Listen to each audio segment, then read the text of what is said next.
नमस्कार, आप देख रहे हैं हेडलाइंस इंडिया। मेरा नाम है विनोद शर्मा। रामचरितमानस, जिस रामचरितमानस से और जिस भगवान राम से करोड़ों लोगों की आस्था जुड़ी हुई है, उस रामचरितमानस को बैन करने की मांग उठाई है अब समाजवादी पार्टी के वरिष्ठ नेता ने। सीधा उन्हीं से बातचीत करेंगे। जनता जनार्दन मेरे साथ मौजूद है कि आखिर स्वामी प्रसाद मौर्य को ऐसी क्या जरूरत पड़ गई कि आज वो एक मीडिया कर्मी से बातचीत करते हुए बोल पड़े कि रामचरितमानस में कुछ अंश हैं उनको हटा दिया जाए, या तो फिर पूरी की पूरी रामचरितमानस को बैन किया जाए। ये वो सरकार से मांग कर रहे हैं और नेताजी उस सरकार से मांग कर रहे हैं जिस सरकार में नेताजी पहले रहे थे। नेताजी मंत्री बने थे, लेकिन अब नेताजी समाजवादी पार्टी के नेता बन चुके हैं, तो उनका यह कहना है कि रामचरितमानस को बैन कर दिया जाए। कुछ लोग हैं यहाँ पर मौजूद हैं, उनसे सीधी बातचीत करेंगे। पहले तो आपसे बातचीत करते हैं, क्या कहेंगे, क्या है रामचरितमानस? रामचरितमानस हमारा एक ऐसा ग्रंथ है जी कि जिसके ऊपर सनातन धर्म टिका हुआ है और रामचरितमानस समाज को जोड़ने के लिए जी हम तो ये कहते हैं कि रामचरितमानस वसुधैव कुटुंबकम का नारा जो है वो प्रमाणित करता है। रामचरितमानस जैसा सामाजिक ग्रंथ और दूसरा हो नहीं सकता। रामचरितमानस एक ऐसा ग्रंथ है जिसने पूरे विश्व को जोड़ा है हिंदुस्तान के अलावा। ऐसे ग्रंथ के ऊपर यदि कोई ये कहता है, चाहे वो स्वामी प्रसाद मौर्य हो या कोई अन्य कोई नेता हो, पनेता हो, जो भी हो, लेता देता जो भी हो, लेकिन अगर कोई रामचरितमानस को बैन करने की बात करता है तो मैं तो ये कहूँगा कि रामचरितमानस के जगह पर उस नेता को ही बैन कर दो। और मेन बात यह है कि कुछ दिन उसके थे जो उन्होंने अपना अंतरिम मंत्री बन करके अपना पास कर लिया। अब उनका टाइम आ रहा है नीचे गिरने वाला, क्योंकि व्यक्ति किसी धर्म के ऊपर, धर्मशास्त्र के ऊपर, ग्रंथ के ऊपर तब उंगली उठाने लगता है जब उसकी मति भ्रष्ट हो जाती है। रामायण में एक चौपाई है, जाकर मति भ्रम भयो खगेसा, सो कह उत्तर उयो दिनेसा। जिसका मति भ्रम हो जाती है वो कहता है सूर्य आज उत्तर से उगे हैं। तो स्वामी प्रसाद मौर्य की वही बात है। मैं स्वामी प्रसाद मौर्य जी से निवेदन करूंगा, श्रीमान जी, आपकी उम्र थोड़ी बढ़ रही है, आपको धर्म के तरफ प्रस्थान करना चाहिए। आप तो पलायन कर रहे हैं साहब, थोड़ा अपने अंतिम के लिए कुछ सोचो, विचार करो, और ये जो अनर्गल बातें ये दिमाग से निकालो, नहीं तो ये भारतवर्ष जैसे आपको चुन करके नेता बनाना जानता है उसी तरह से आपको गिरा करके जमीन के अंदर गाड़ देगा, फिर कोई बचाने वाला नहीं मिलेगा। जैसे नेताजी को वोट देकर जनता ने नेता बनाया है, उसी जनता से सीधी बातचीत करने के लिए आया हूं। क्या कहेंगे? नेताजी का कहना है बैन कर दो रामचरितमानस। रामचरितमानस कहीं ना कहीं बैन की मांग उठा दी है। ऐसा है, स्वामी प्रसाद मौर्य की मति भंग हो गई है, जो ऐसी बातें अनर्गल करने लग गए हैं। रामचरितमानस हमें जीना सिखाती है और हमें रहने का ढंग सिखाती है, समाज में कैसे रहना है यह चीज़ हमें रामचरितमानस सिखाती है। और स्वामी प्रसाद जिसको बैन करने के लिए कह रहे हैं कि एक दो अंश उसमें से हटा दीजिए या पूरी ही बैन कर दीजिए, मैं तो कहता हूँ जिस मुख से वो कह रहे हैं, आप शब्द बोल रहे हैं, उनके शरीर के उस मुख को हटा दिया जाए तो भी ठीक रहेगा ना। ये बात स्वामी प्रसाद मौर्य को अच्छी तरीके से समझ लेना चाहिए। अगर रामचरितमानस नहीं तो हिंदू धर्म नहीं होता है, और हिंदू धर्म नहीं होगा तो स्वामी प्रसाद मौर्य कहाँ होंगे, इस बात को खुद सोच ले। वो खुद सोच ले। स्वामी प्रसाद मौर्य क्या कहेंगे? पहले भाजपा में थे, अब समाजवादी का दामन थाम लिया है। समाजवादी का दामन थामने के बाद ही आखिर रामचरितमानस पर सवाल उठाने की क्या जरूरत पड़ गई? क्या ये याद आया जब भाजपा में थे तब याद नहीं था कि रामचरितमानस के कुछ अंश हैं वो गलत हैं, उसको हटाया जाए? क्या लगता है कि ये पार्टी का बयान स्वामी प्रसाद मौर्य से कहलवाया गया है या फिर ये स्वामी प्रसाद खुद से कह रहे हैं?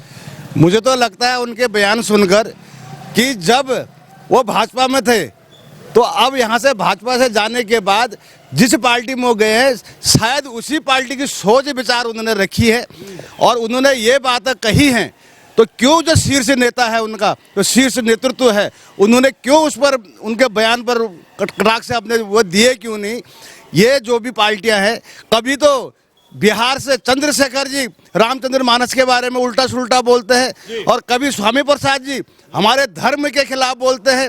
मैं कहता हूं कि ऐसे लोगों का जो इस प्रकार हमारे धर्म के खिलाफ और हम रामचंद्र जी मानस के जो उनके खिलाफ बोलते हैं, उनके खिलाफ भी जो बयान उन्होंने अपने जिस मुंह से दिए हैं उस मुंह को उनको बंद करना चाहिए और जिस बुढ़ापे की तरफ वो जा रहे हैं उनको कहना चाहिए, उनको अपने भगवान रामचंद्र जी के शरणों में जाके कुछ मति उनको लेनी चाहिए और जो इस प्रकार के बयान वो कर रहे हैं उससे बचना चाहिए। हमारा हिंदू सनातन धर्म इस बयान का खिलाफ है और हम उनका बहिष्कार करते हैं। और जिस प्रकार उन्होंने हिंदू धर्म को ललकारा है इस प्रकार वो अपने वाणी को लगाम दे। कोई हिंदू को ललकारा नहीं। जब हिंदू शांत रहता है, रामचंद्र मानस ने हमेशा आपस में प्रेम और प्यार बढ़ाने का सीख दी है और उसको इस तरह से न करके हिंदू की भावना को न भड़काएं और मैं की भावना को ना भड़काएं। स्वामी प्रसाद मौर्य, ऐसा इनका कहना है। क्या लगता है, क्या हिंदुत्व एक सॉफ्ट टारगेट बन गया है राजनीति करने के लिए? क्या जो ग्रंथ हैं हिंदुओं के, सनातनी मानने वालों के, वो एक सॉफ्ट टारगेट बन गया है? क्योंकि अभी बागेश्वर धाम पर भी लगातार सवाल उठाए जा रहे हैं। अभी रामचरितमानस पर 10 दिन पहले ही, 11 दिन पहले ही बिहार के एक नेताजी बोल पड़े। अब स्वामी प्रसाद मौर्य, क्या ये सनातन को बदनाम करने के लिए साजिश रची जा रही है, ये आप मानते हैं? या फिर सॉफ्ट टारगेट अगर कोई नजर आ रहा है तो वो सिर्फ हमारे ग्रंथ, सनातनियों के ग्रंथ और सनातनी साधु संत?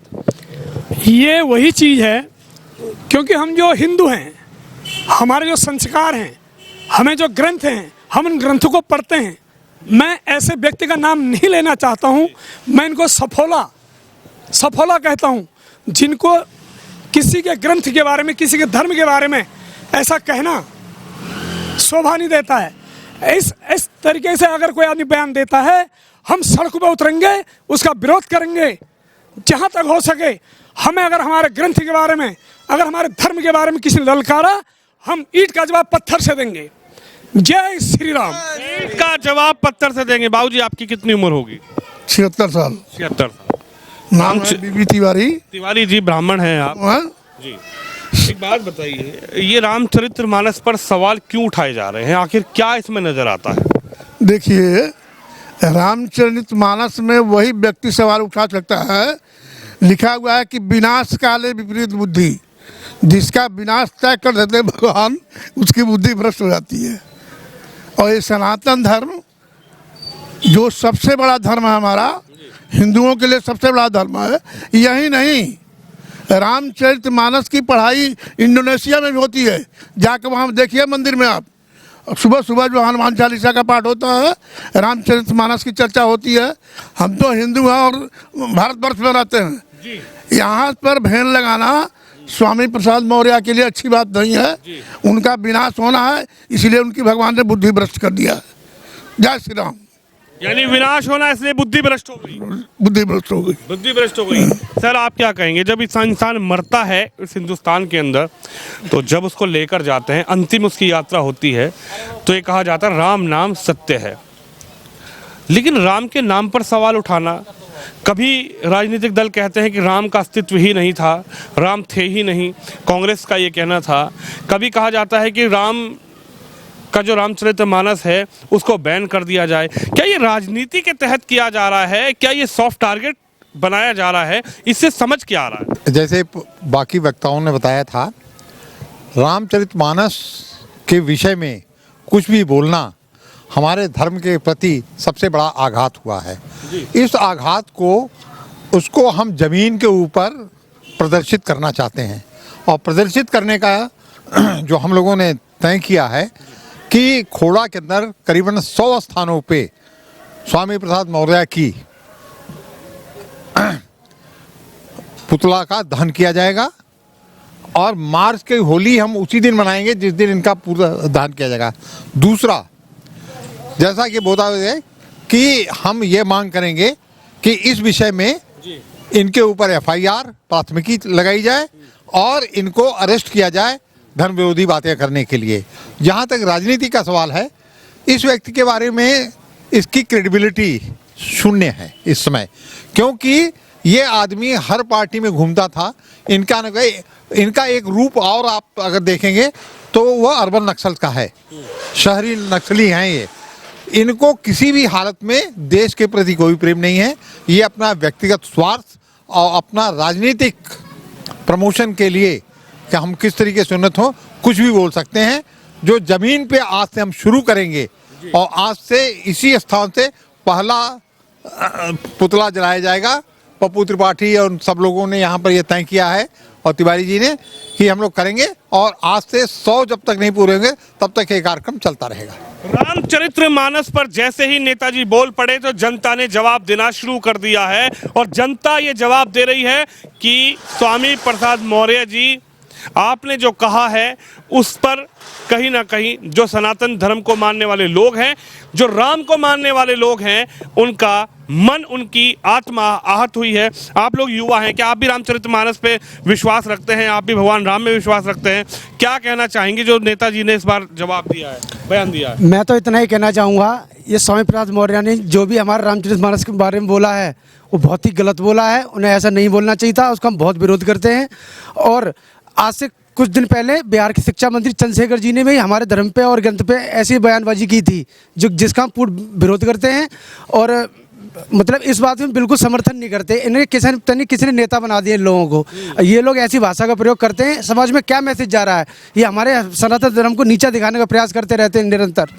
सनातन धर्म को नीचा दिखाने का प्रयास करते रहते हैं। जनता ने कहा है कि नेता हमने बनाया है और नेताजी हमारे ही ग्रंथों पर अगर इस तरीके की टिप्पणी करेंगे, इस तरीके की बातें करेंगे तो ये बिल्कुल बर्दाश्त नहीं की जाएगी। और इस तरीके से जो रामचरितमानस पर सवाल उठा दिया है स्वामी प्रसाद मौर्य ने, उसके बाद जनता में गुस्सा, आक्रोश नजर आ रहा है और जनता का ये कहना है नेताजी आप सुधर जाइए, नहीं तो जनता आपको वोट की चोट देकर आपको और आपकी पार्टी को सुधारने का काम करेगी। कैमरामैन कुलदीप सिंह के साथ विनोद शर्मा, गाजियाबाद से। जय श्री राम।